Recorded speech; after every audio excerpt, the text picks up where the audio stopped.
So ಇವತ್ತಿನ ಒಂದು ವಿಡಿಯೋದಲ್ಲಿ ನಾನು ನಿಮಗೆ ಏನನ್ನ ತಿಳಿಸ್ಕೊಡ್ತಾ ಇದ್ದೀನಿ ಅಂತ ಅಂದರೆ, ಈ ಬೆಡ್ಗಳ ನಾವೇನು ಮಲಗ್ತೀವಲ್ಲ ಆ ಬೆಡ್ಗಳಲ್ಲಿ ಕೆಲವು ವಿಧಗಳಿದ್ದಾವೆ. ನೀವು ಕೇಳಿರೋದೇ ಇಲ್ಲ, ಆ ಥರ ಒಂದು ಬೆಡ್ಗಳಿದ್ದಾವೆ. ಆ ಬೆಡ್ಗಳ ಬಗ್ಗೆ ನಾನು ಇವತ್ತಿನ ಈ ಒಂದು ವಿಡಿಯೋದಲ್ಲಿ ನಿಮಗೆ ತಿಳಿಸ್ಕೊಡ್ತಾ ಇದ್ದೀನಿ. ಹಾಗಾದರೆ ಬನ್ನಿ ವಿಡಿಯೋನ ಸ್ಟಾರ್ಟ್ ಮಾಡೋಣ. ಅದಕ್ಕಿಂತ ಮೊದಲೇ ನೀವೇನಾದರೂ ನಮ್ಮ ಚಾನಲ್ನ ಇದೇ ಮೊದಲು ಭೇಟಿ ಕೊಟ್ಟಿದ್ರೆ ಸಬ್ಸ್ಕ್ರೈಬ್ ಮಾಡ್ಕೊಳ್ಳಿ, ಹಾಗೆ ಪಕ್ಕದಲ್ಲಿ ಕಾಣೋ ಬೆಲ್ ಐಕನ್ ಕೂಡ ಒತ್ತಿ. ಹಾಗಾದರೆ ಬನ್ನಿ ವಿಡಿಯೋನ ಸ್ಟಾರ್ಟ್ ಮಾಡೋಣ.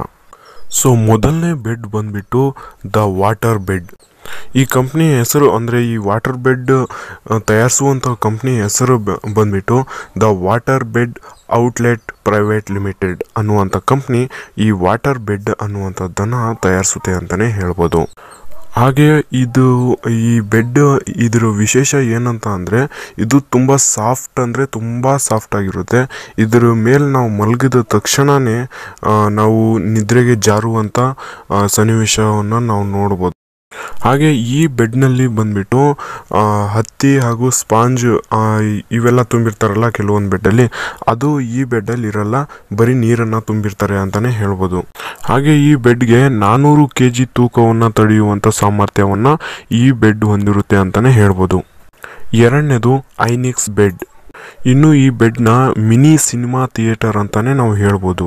ಯಾಕಂದರೆ ಈ ಬೆಡ್ಡು ನೋಡೋದಕ್ಕೆ ನಾವು ಏನು ಮಾಮೂಲು ನಾವು ಬೆಡ್ ಥರ ಇರುತ್ತಲ್ಲ ಅದೇ ಥರ ಇರುತ್ತೆ.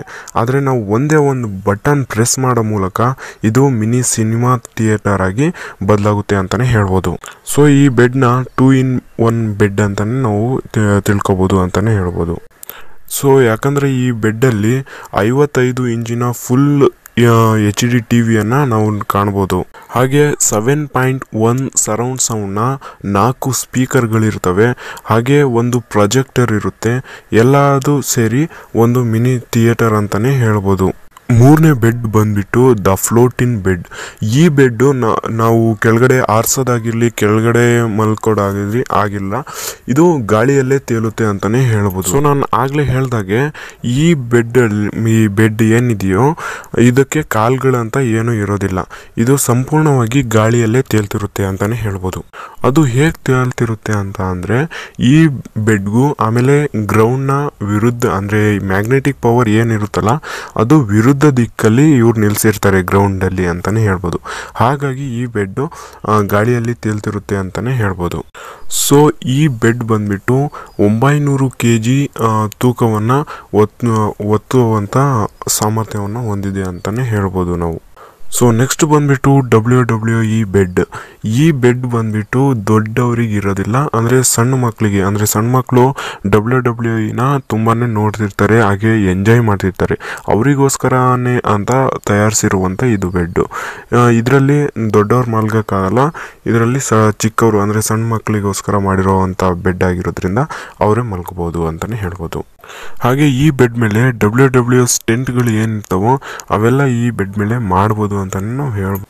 ಐದನೇ ಬೆಡ್ ಬಂದ್ಬಿಟ್ಟು the ham burger bed. So ಈ ಬೆಡ್ನ ಬಂದ್ಬಿಟ್ಟು 2009ರಲ್ಲಿ ಕೈಲಾಕ್ ರೋಮರ್ ಅನ್ನುವಂಥ ಒಂದು ಕಂಪ್ನಿ ತಯಾರಿಸುತ್ತೆ ಅಂತಲೇ ಹೇಳ್ಬೋದು.